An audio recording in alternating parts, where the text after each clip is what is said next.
nämä vaalit.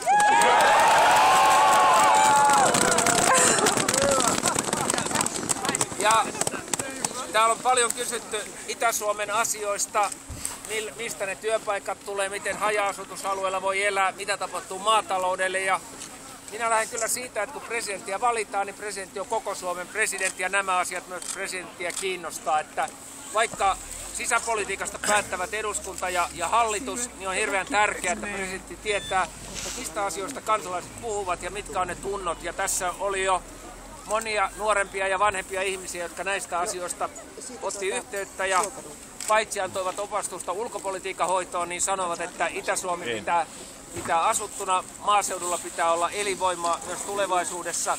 Ja myöskin täällä olivat huolissaan siitä, että Itä-Suomessa on olleet äänestysprosentit alhaisempia kuin muualla. Ja minusta on tärkeää, että te kaikki omalla esimerkillänne nyt näytätte ensi sunnuntaina, että äänestysprosentit saadaan täälläkin nousuun. Ja sitten yhdessä tsempataan myöskin tämän alueen ongelmien korjaamiseksi ja niiden asioiden korjaamiseksi, joista tässä on käyty keskustelua. Kiitos. Hyvä